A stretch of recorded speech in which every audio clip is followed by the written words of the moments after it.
Si vous buvez de l'alcool, arrêtez maintenant, avant d'entendre ce que je vais vous révéler. Il existe quelque chose dans la Bible sur les boissons alcoolisées que la plupart des chrétiens n'ont jamais entendu, une vérité si choquante qu'elle peut complètement changer votre destinée éternelle. Ce n'est pas seulement une autre prédication sur la modération, c'est une révélation directe des Écritures qui peut littéralement sauver votre âme de la condamnation. Si vous voulez découvrir cette vérité qui peut vous libérer pour toujours, commentez maintenant « Je veux m'arrêter ». Parce que ce que vous êtes sur le point d'entendre vous montrera pourquoi Dieu considère l'alcool comme une menace si sérieuse à votre relation avec lui qu'il est allé jusqu'à décréter la peine de mort à cause de cela. La première révélation qui doit complètement ébranler votre conscience est écrite en lettres de feu dans 1 Corinthiens chapitre 6, versets 9 et 10, où l'apôtre Paul, mu directement par l'Esprit Saint, énumère avec une précision chirurgicale exactement qui n'héritera pas du royaume de Dieu. Et préparez-vous au choc qui peut changer votre éternité. Les buveurs sont listés dans la même catégorie spirituelle que les assassins, adultères, homosexuels, voleurs, idolâtres et prostituées. Le mot grec utilisé ici est métusos, qui ne se réfère pas seulement aux alcooliques chroniques et dépendants, mais à tous ceux qui s'enivrent régulièrement. Même si c'est seulement socialement, même si c'est seulement le week-end, même si c'est juste un petit peu. Paul ne fait pas une suggestion sur la modération. Il établit une ligne claire, définitive et infranchissable d'exclusion du royaume éternel de Dieu. Cela signifie que chaque fois que vous buvez jusqu'à être minimalement altéré, jusqu'à perdre ne serait-ce qu'un degré de contrôle, jusqu'à ressentir cette sensation de relaxation alcoolique, jusqu'à expérimenter n'importe quel niveau d'ivresse, vous pratiquez quelque chose que Dieu lui-même considère comme totalement incompatible avec la vie éternelle dans son royaume. Réfléchissez à la gravité absolue et terrifiante de cela. Le Créateur de l'univers lui-même a intentionnellement placé l'ivresse au même niveau spirituel que les péchés que nous considérons comme les plus horribles et répugnants. La révélation devient encore plus troublante et choquante quand nous analysons profondément le contexte historique de la ville de Corinthe. C'était une métropole portuaire mondialement connue pour sa débauche morale extrême, où le culte païen de Bacchus, le dieu romain du vin et de l'ivresse, était profondément enraciné et institutionnalisé dans la culture religieuse et sociale. Les Corinthiens ont littéralement grandi et ont été éduqués en voyant l'ivresse comme une partie complètement normale et acceptable de la vie religieuse, sociale et même familiale. Et c'est exactement dans ce contexte culturel permissif que Paul, sous inspiration divine directe, déclare de manière catégorique et inflexible que les buveurs n'héritent pas du royaume de Dieu. Le mot grec « kléronoméo », traduit par « héritier », ne se réfère pas seulement à recevoir quelque chose dans le futur, il signifie avoir un droit légitime absolu, une participation intégrale garantie, une citoyenneté pleine et définitive. Paul révèle que quand vous vous enivrez, vous renoncez littéralement à votre citoyenneté céleste, vous abdiquez volontairement de votre héritage éternel. Vous échangez consciemment votre participation dans le royaume éternel de Dieu pour quelques moments de plaisir temporel qui dureront au maximum quelques heures. Mais peut-être qu'en ce moment, vous pensez de manière rationalisée « Ah mais je ne bois que socialement, juste un verre de vin, juste une petite bière fraîche, je ne me saoule pas vraiment ». Alors vous devez écouter avec beaucoup d'attention et de crainte spirituelle ce que Dieu déclare dans Proverbe 21, où il affirme catégoriquement que le vin lui-même est moqueur et la boisson forte est tumultueuse, et celui qui se laisse tromper par eux n'est pas sage. Le mot hébreu « lag » pour moqueur signifie littéralement se moquer avec malice, ridiculiser avec sarcasme, tromper délibérément avec une intention destructrice. L'alcool, dans son essence même, est présenté par Dieu comme une entité spirituelle qui se moque de ceux qui le consomment, les trompant systématiquement sur sa vraie nature spirituelle maligne. Observez avec une attention particulière que Dieu n'a pas dit « l'excès de vin est moqueur » ou « l'abus de boisson est dangereux ». Il a dit catégoriquement « le vin est moqueur ». La substance alcoolique elle-même, même en petite quantité et apparemment inoffensive, possède des caractéristiques intrinsèques que Dieu considère comme spirituellement dangereuses pour le discernement spirituel nécessaire pour marcher avec lui.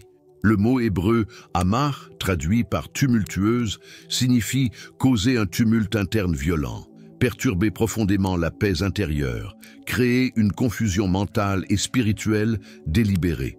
Même de petites quantités d'alcool perturbent et contaminent la clarté spirituelle absolument nécessaire pour entendre avec précision la voix de Dieu et discerner sa volonté. Et voici une révélation biblique que la plupart des pasteurs et dirigeants religieux n'ont pas le courage d'enseigner à leur congrégation. Proverbe 31, 4, 5 établit une interdiction absolue et non négociable pour tous les dirigeants spirituels. Ce n'est point au roi le muel, ce n'est point au roi de boire du vin, ni au prince de rechercher des liqueurs fortes, de peur qu'en buvant il n'oublie la loi et ne méconnaisse les droits de tous les malheureux. Si vous êtes dirigeant à quelque niveau que ce soit dans l'Église, pasteur, ancien, diacre, ouvrier, enseignant d'école du dimanche, dirigeant de cellule, si vous avez quelque responsabilité spirituelle sur d'autres personnes dans l'œuvre de Dieu, Dieu vous parle directement. Ne buvez pas d'alcool. Pourquoi cette sévérité divine extrême, spécifiquement avec les dirigeants spirituels? Parce que l'alcool vous fait inévitablement oublier la loi de Dieu. Le mot hébreu « shakash » signifie laisser complètement échapper de l'esprit, perdre totalement la mémoire spirituelle, oublier intentionnellement et délibérément. Quand vous buvez, vous effacez littéralement de votre esprit les instructions sacrées de Dieu. Vous perdez votre capacité de vous souvenir des principes divins qui devraient gouverner toutes vos décisions. Et pire encore, vous méconnaissez inévitablement les droits de celui qui souffre. Le mot hébreu « nata » pour méconnaître signifie tordre complètement, déformer malicieusement, corrompre totalement le jugement. Les dirigeants spirituels qui boivent prennent des décisions spirituelles complètement déformées qui nuisent gravement aux personnes qui dépendent d'eux pour la direction spirituelle. Mais la révélation la plus terrifiante et qui devrait causer une terreur spirituelle est enregistrée dans Osée 4:11, où Dieu déclare de manière prophétique « La prostitution, le vin et le mou font perdre le sens ». Observez que Dieu place le vin dans la même catégorie que la prostitution. Ce n'est pas une coïncidence, c'est une révélation divine sur la nature spirituelle de l'alcool. Le mot hébreu « lakash » pour faire perdre signifie arracher violemment, voler complètement, capturer totalement sans possibilité de résistance. L'alcool vole, séquestre et détruit littéralement votre capacité d'entendement spirituel. Ce n'est pas seulement une question de perdre temporairement le contrôle physique, c'est une question très grave de perdre complètement et définitivement la capacité de discerner les choses spirituelles de Dieu. Et quand vous perdez le discernement spirituel à travers l'alcool, vous devenez automatiquement complètement vulnérable à tous les types de tromperies démoniaques, manipulations spirituelles et influences malignes. C'est pourquoi Ésaïe 28:7 décrit une scène spirituellement terrible. Mais eux aussi, ils chancellent dans le vin, et les boissons fortes les font divaguer. Sacrificateurs et prophètes chancellent dans les boissons fortes, ils sont absorbés par le vin, ils divaguent sous l'effet des boissons fortes, ils chancellent en prophétisant, ils vacillent en rendant la justice. Prophètes et sacrificateurs, exactement les personnes qui devraient être les plus proches de Dieu, les plus sensibles à sa voix, chancellent en prophétisant spécifiquement à cause de l'alcool. Ils commencent à recevoir des visions fausses, des prophéties déformées, des révélations complètement démoniaques parce que l'alcool a systématiquement coupé leur connexion avec l'Esprit Saint et les a connectés directement à des sources spirituelles contaminées. Cela explique parfaitement pourquoi tant de dirigeants religieux qui boivent régulièrement finissent inévitablement dans des scandales publics, prennent des décisions ministérielles désastreuses, reçoivent des révélations spirituelles qui contredisent frontalement la parole de Dieu. Ils ne perçoivent pas que l'alcool les a systématiquement déconnectés du canal correct de communication avec Dieu et les a connectés de façon permanente à des sources spirituelles démoniaques. Mais ce n'est que le commencement de la révélation terrifiante que Dieu a réservée pour vous. La deuxième révélation va exposer de manière choquante pourquoi Dieu considère l'alcool comme si spirituellement dangereux et démoniquement contaminé qu'il a littéralement établi la peine de mort pour toute personne qui oserait boire ne serait-ce qu'une goutte en sa sainte présence. Dans Lévitique 10:9, Dieu ordonne directement et personnellement à Aaron avec une sévérité absolue: « Tu ne boiras ni vin, ni boisson enivrante, toi et tes fils avec toi, lorsque vous entrerez dans la tente d'assignation, de peur que vous ne mouriez. Ce sera une loi perpétuelle parmi vos descendants. Peine de mort immédiate pour avoir bu avant de ministrer dans le sanctuaire. Pas un avertissement pastoral, pas une réprimande aimante, pas une suspension temporaire du ministère, pas de discipline ecclésiastique, exécution instantanée par la main même de Dieu. » Pourquoi une telle sévérité divine extrême? Parce que Dieu lui-même savait parfaitement que l'alcool interfère directement et systématiquement dans la capacité humaine de discerner sa voix sainte, de recevoir des révélations authentiques de son esprit, d'opérer dans le surnaturel divin avec une pureté spirituelle absolue. L'alcool crée une barrière spirituelle complètement impénétrable entre vous et l'Esprit Saint de Dieu. Le mot hébreu yayin pour vin et shekar pour boisson forte ne se réfère pas seulement techniquement aux boissons fermentées. Ils incluent catégoriquement toute substance chimique qui altère artificiellement l'état naturel de conscience et compromet systématiquement la clarté spirituelle nécessaire pour la communion avec Dieu.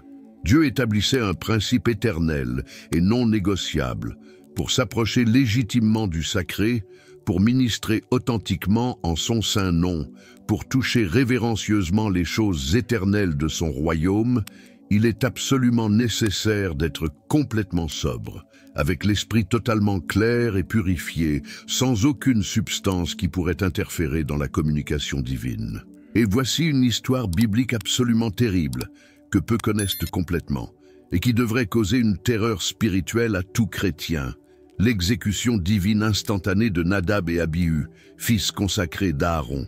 Lévitique 10:1-2 rapporte de manière sèche et terrifiante qu'ils ont offert du feu étranger devant l'Éternel, quelque chose qu'ils n'avaient catégoriquement pas ordonné, et ils ont été instantanément consumés et carbonisés par le feu divin. Les Écritures enregistrent simplement que « il sortit un feu de devant l'Éternel » et les dévora, ils moururent devant l'Éternel. Mais pourquoi exactement deux sacrificateurs expérimentés et entraînés, fils biologiques du souverain sacrificateur, hommes qui connaissaient parfaitement tous les rituels sacrés depuis l'enfance, commettraient-ils une erreur si élémentaire et basique? Les traditions juives anciennes et respectées, soigneusement préservées dans le Talmud et dans les écrits rabbiniques classiques, suggèrent avec de fortes preuves historiques qu'ils étaient complètement ivres quand ils sont entrés dans le lieu saint. Ils avaient bu du vin pendant la célébration festive de la consécration du tabernacle et par conséquent, ils avaient complètement perdu tout le discernement spirituel absolument nécessaire pour adorer correctement le Dieu saint. Essayez de visualiser mentalement la scène spirituellement horrible. Deux hommes qui auraient dû être des exemples parfaits de sainteté et de révérence, titubant ivres devant l'autel sacré du Dieu Tout-Puissant, avec leurs facultés mentales et spirituelles complètement compromises par l'alcool, essayant désespérément d'offrir de l'encens au Dieu qui est le péché. Ils ne pouvaient plus discerner la différence absolue entre le feu saint de Dieu et le feu commun et profane qu'ils avaient apporté de l'extérieur. Leur ivresse les a menés à profaner le sacré de la manière la plus grave et blasphématoire possible, et Dieu les a éliminés instantanément comme un exemple terrifiant pour toutes les générations futures. Cette histoire devrait littéralement terrifier et faire trembler toute personne qui boit de l'alcool, et essaie ensuite de s'approcher de Dieu par la prière, l'adoration ou tout type de ministère spirituel. Combien de milliers de prières ne sont pas exaucées spécifiquement parce qu'elles ont été faites avec l'esprit spirituellement compromis par l'alcool? Combien de sessions d'adoration sont complètement rejetées par Dieu parce qu'elles viennent de cœurs contaminés par la boisson? Combien de ministères échouent misérablement parce que les dirigeants ont complètement perdu la capacité de discerner la différence cruciale entre le feu saint et le feu étranger, entre l'onction authentique et l'imitation démoniaque? Et ce ne fut absolument pas une coïncidence qu'immédiatement après avoir exécuté sommairement Nadab et Abihu, Dieu a immédiatement établi la loi sévère de Lévitique 10:9. Ce ne fut pas un hasard, ce fut une réponse divine, directe et spécifique à ce qui venait de se passer. Dieu déclarait avec une autorité absolue « Je ne veux plus jamais assister à cette profanation ». Tout sacrificateur qui boira ne serait-ce qu'une goutte d'alcool avant d'entrer en ma présence mourra instantanément par ma propre main. Mais pourquoi cette sévérité divine extrême et apparemment disproportionnée? La réponse définitive est révélée dans Éphésiens 5:18, où Paul révèle sous inspiration divine le contraste spirituel mortel. Ne vous enivrez pas de vin, c'est de la débauche. Soyez au contraire remplis de l'esprit. Le mot grec asotia, traduit par débauche, signifie littéralement sans salut, état de perdition spirituelle, comportement qui mène inévitablement et irréversiblement à la ruine éternelle. Paul ne parle pas simplement de comportement immoral temporaire. Il révèle que l'ivresse est littéralement un état spirituel de non-salut, un état où le salut de Dieu ne peut pas opérer efficacement. Et observez attentivement le contraste direct et intentionnel. Ne vous enivrez pas de vin, mais soyez remplis de l'esprit. Paul révèle deux réalités spirituelles complètement opposées, mutuellement exclusives et impossibles à coexister. Ou vous êtes remplis d'alcool, ou vous êtes remplis de l'Esprit Saint de Dieu. Il n'y a pas de demi-mesure, il n'y a pas de compatibilité, ils ne peuvent pas coexister dans le même vase humain. Il est littéralement impossible d'être simultanément ivre et rempli de l'Esprit Saint. Le mot grec « plérou » pour « soyez remplis » signifie occuper complètement tout l'espace disponible, remplir jusqu'à déborder abondamment, contrôler totalement chaque aspect. Quand vous vous remplissez authentiquement de l'Esprit Saint, il occupe souverainement chaque zone de votre esprit, chaque faculté de votre être, chaque aspect de votre personnalité, chaque recoin de votre cœur. Mais quand vous vous enivrez délibérément avec de l'alcool, vous expulsez littéralement l'Esprit Saint pour donner la priorité à une substance qui produit exactement l'effet spirituel opposé. C'est pourquoi Jésus a déclaré avec autorité dans Jean 14:17 que le monde pécheur ne peut pas recevoir l'esprit de vérité parce qu'il ne le voit point et ne le connaît point. L'alcool appartient fondamentalement au système mondain qui est essentiellement hostile à l'Esprit de Dieu. Quand vous buvez, vous choisissez consciemment de participer à quelque chose que le monde corrompu lui-même a créé spécifiquement pour remplacer la vraie joie surnaturelle et la paix divine que seul l'Esprit Saint peut accorder authentiquement. Et voici une révélation linguistique qui va littéralement choquer votre compréhension. Le mot hébreu « shekar », utilisé de manière consistante dans l'Ancien Testament pour boisson forte, a exactement la même racine étymologique que sakar, qui signifie engager mercenairement, acheter des services, salarié pour un travail spécifique. Linguistiquement et étymologiquement, cela suggère de manière terrifiante que quand vous buvez de l'alcool, vous engagez ou salariez littéralement une force spirituelle maligne pour contrôler systématiquement votre esprit. Vous payez délibérément avec votre clarté mentale et votre sensibilité spirituelle pour recevoir un substitut bon marché, temporaire et destructeur de la joie divine authentique. C'est pourquoi Proverbe 23:32 compare prophétiquement l'alcool à un serpent venimeux, qui mordra inévitablement, et à une vipère mortelle qui piquera certainement. Vous ne buvez pas simplement une substance chimique neutre, vous faites consciemment un accord spirituel spécifique avec des forces démoniaques qui veulent systématiquement détruire votre connexion vitale avec Dieu. Et une fois que cet accord spirituel est établi, même de petites quantités d'alcool réactivent automatiquement cette connexion spirituelle contaminée. Et il existe une malédiction biblique encore plus terrible et définitive qui vous attend. La troisième révélation va exposer avec des détails terrifiants exactement ce qui se passe dans le monde spirituel invisible quand vous consommez n'importe quelle quantité d'alcool, à travers la description la plus détaillée, spécifique et spirituellement terrifiante que Dieu a laissé enregistrer dans les Saintes Écritures. Proverbe 23, 29, 35 n'est pas simplement une observation médicale occasionnelle sur les effets physiques de l'alcool sur le corps humain. C'est une révélation prophétique directe et détaillée sur la malédiction surnaturelle qui accompagne inévitablement la consommation de boissons alcoolisées. Pour qui les a? Pour qui les hélas? Pour qui les disputes? Pour qui les plaintes? Pour qui les blessures sans raison? Pour qui les yeux rouges? Dieu pose intentionnellement une série de 6 questions rhétoriques progressives pour réveiller violemment votre conscience endormie au modèle inéchappable de malédiction surnaturelle qui accompagne toujours, sans exception, l'alcool.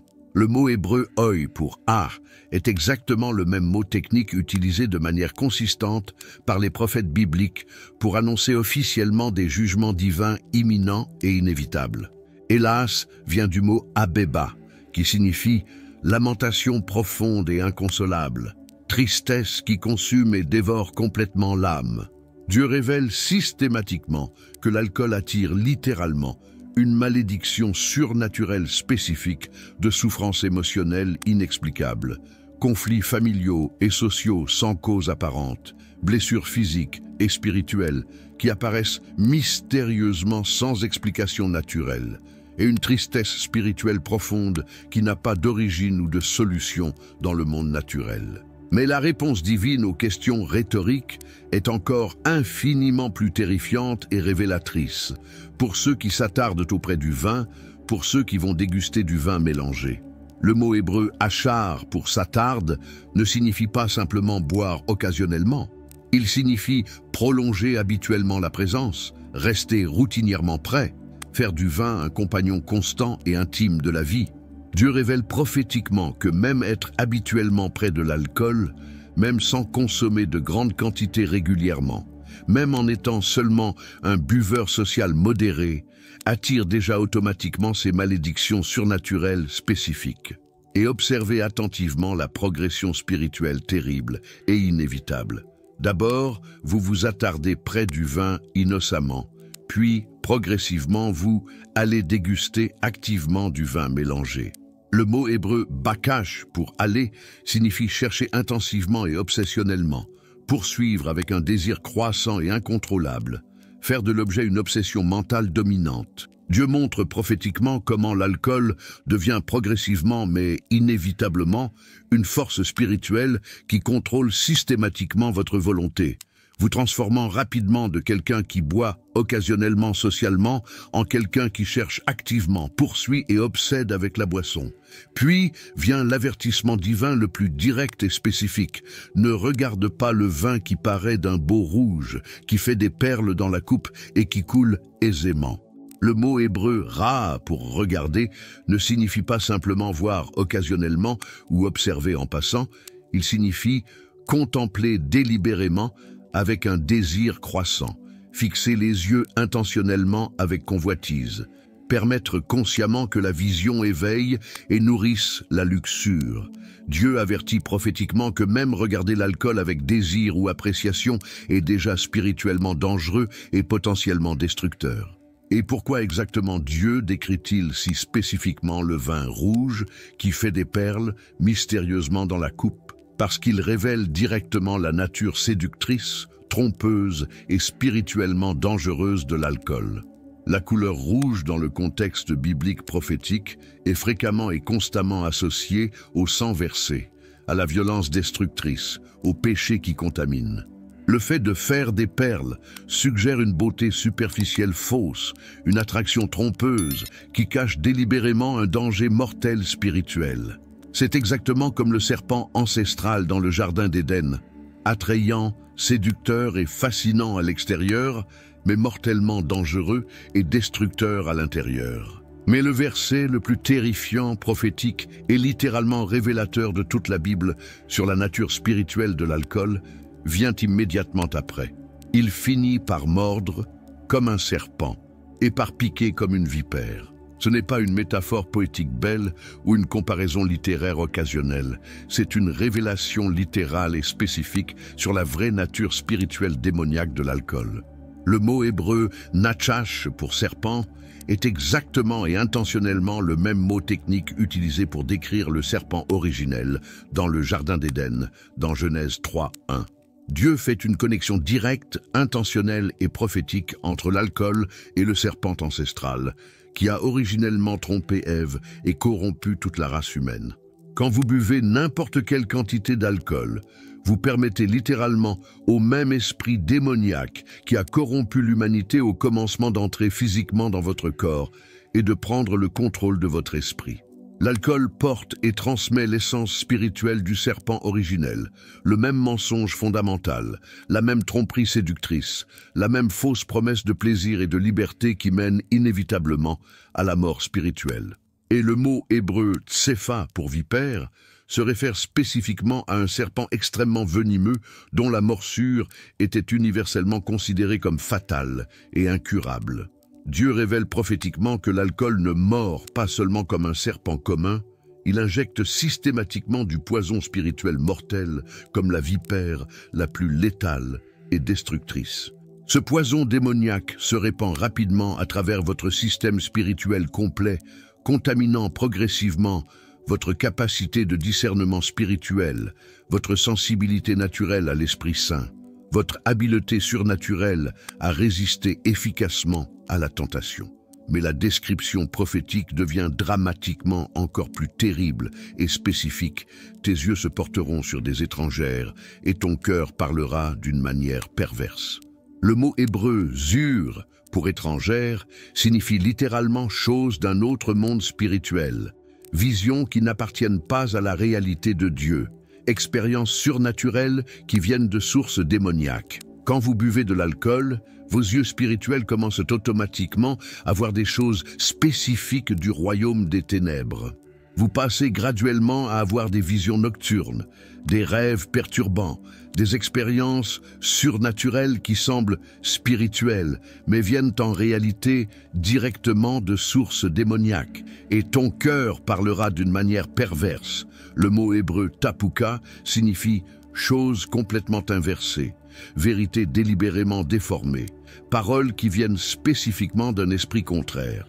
Les personnes ivres parlent fréquemment de choses qu'elles ne diraient jamais à jeun, blasphèmes horribles, perversions sexuelles, mensonges destructeurs, paroles maudissantes. Mais Dieu révèle que ce n'est pas simplement de la désinhibition psychologique naturelle, c'est la manifestation directe d'esprits malins qui utilisent stratégiquement l'alcool comme portail pour s'exprimer à travers la personne. La description prophétique continue inexorablement. Tu seras comme un homme couché au milieu de la mer, comme un homme couché sur le sommet d'un mât. C'est une image biblique spécifique de vulnérabilité spirituelle complète et de danger extrême imminent. Quelqu'un couché au milieu de la mer agitée est inévitablement sur le point de se noyer complètement. Quelqu'un dormant inconscient au sommet d'un mât élevé est certainement sur le point de tomber violemment et mourir. Dieu montre prophétiquement que quand vous buvez de l'alcool, vous vous placez délibérément en position de danger spirituel extrême, complètement vulnérable et sans défense contre des attaques démoniaques coordonnées. Et le verset final est une description prophétique parfaite de la possession démoniaque progressive à travers l'alcool. Tu diras, on m'a frappé, je n'ai point de mal, on m'a battu, je ne sens rien. Quand me réveillerai-je? J'en veux encore. C'est une description cliniquement parfaite de comment les démons opèrent systématiquement à travers l'alcool pour contrôler les êtres humains. La personne perd graduellement complètement la perception de la douleur, tant physique que spirituelle. Elle ne sent plus la conviction aimante de l'Esprit Saint, ne perçoit plus quand elle est disciplinée par Dieu, ne reconnaît plus les signes clairs qu'elle est systématiquement détruite spirituellement. Mais l'aspect le plus terrible et définitif est la dernière partie prophétique. J'en veux encore. Le mot hébreu « yazaf » pour encore signifie ajouté compulsivement et obsessionnellement, répété irrésistiblement et incontrôlablement.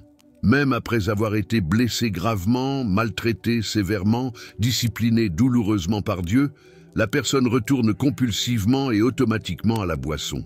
Ce n'est pas simplement une dépendance physique ou une dépendance chimique, c'est un contrôle démoniaque direct et systématique. L'esprit du serpent qui est entré à travers l'alcool contrôle maintenant complètement la volonté de la personne, la forçant à retourner obsessionnellement à la source de sa propre destruction spirituelle. C'est pourquoi Ésaïe 28, 7, 8 décrit prophétiquement sacrificateurs et prophètes chancelant de manière incontrôlée à cause de la boisson, se trompant dans leur vision, chancelant quand ils rendent la justice. L'alcool coupe littéralement votre connexion vitale avec le monde spirituel de Dieu et vous connecte directement au monde spirituel des ténèbres. Ces dirigeants religieux commencent inévitablement à recevoir des visions fausses, des prophéties complètement démoniaques, des révélations qui viennent spécifiquement du royaume des ténèbres, mais apparaissent déguisées comme des expériences spirituelles légitimes. La révélation finale peut choquer et transformer votre foi pour toujours. Maintenant est arrivé le moment suprême de la révélation finale, qui peut littéralement sauver ou condamner votre âme pour toute l'éternité. La vérité suprême et définitive que Dieu lui-même veut que vous compreniez complètement est celle-ci. L'alcool n'est pas simplement une boisson sociale inoffensive, c'est un portail spirituel direct, spécifique et intentionnel vers le royaume des ténèbres. Chaque gorgée que vous prenez ouvre littéralement votre esprit, votre cœur et votre esprit aux influences démoniaques coordonnées qui veulent systématiquement détruire votre vie éternelle. C'est pourquoi Galates 5, 19, 21 place intentionnellement l'ivrognerie dans la même liste spirituelle que la sorcellerie, l'idolâtrie, la prostitution et l'homicide. Ce n'est pas une coïncidence théologique, c'est une révélation divine spécifique que toutes ces pratiques opèrent dans le même royaume spirituel des ténèbres. C'est pourquoi 1 Corinthiens 6, 10 déclare catégoriquement que les ivrognes n'héritent pas du royaume de Dieu. C'est pourquoi Lévitique 10, 9 a établi la peine de mort pour les sacrificateurs qui boiraient. Parce que Dieu lui-même sait parfaitement que l'alcool est fondamentalement et irrémédiablement incompatible avec sa sainte présence. Le choix devant vous en ce moment n'est pas entre boire avec modération ou boire avec excès. Le choix réel et définitif est entre le royaume éternel de Dieu et le royaume temporaire des ténèbres, entre être rempli de vin ou être rempli de l'Esprit Saint, entre faire une alliance spirituelle avec le serpent ancestral ou faire une alliance éternelle avec l'agneau de Dieu. Il n'existe pas de demi-mesure théologique, il n'existe pas de modération chrétienne compatible avec quelque chose que Dieu lui-même classifie comme œuvre de la chair et portail démoniaque. Si vous continuez à boire après avoir entendu ces révélations bibliques directes, sachez que vous choisissez consciemment d'expulser l'Esprit Saint de votre vie pour donner la priorité aux esprits malins. Vous échangez délibérément votre héritage éternel dans le royaume de Dieu pour quelques moments de plaisir temporel qui durent au maximum quelques heures. Vous choisissez volontairement d'être contrôlé par le serpent au lieu d'être guidé par l'Esprit de vérité. Si l'Esprit Saint touche votre cœur en ce moment, si vous ressentez l'urgence divine de vous libérer complètement de cette malédiction biblique, si vous voulez authentiquement choisir le royaume éternel au lieu du plaisir passager, alors prenez maintenant la décision la plus importante de toute votre vie. Renoncez à l'alcool totalement, définitivement et de façon permanente. Priez immédiatement. Seigneur Jésus, je reconnais que l'alcool est un portail spirituel vers les ténèbres. Je renonce complètement à toute boisson alcoolisée. Je choisis d'être rempli de ton Esprit Saint. Pardonne-moi d'avoir ouvert des portes démoniaques à travers l'alcool. Ferme ces portes par la puissance de ton sang. Remplis-moi complètement de ton esprit. Amen. Si vous avez fait cette prière sincèrement, commentez « Je choisis Dieu » pour témoigner publiquement. Abonnez-vous à cette chaîne pour plus de révélations bibliques qui peuvent protéger votre âme. Votre âme vaut infiniment plus que n'importe quelle boisson. et Dieu vous appelle aujourd'hui à la sainteté qui garantit votre entrée dans son royaume éternel.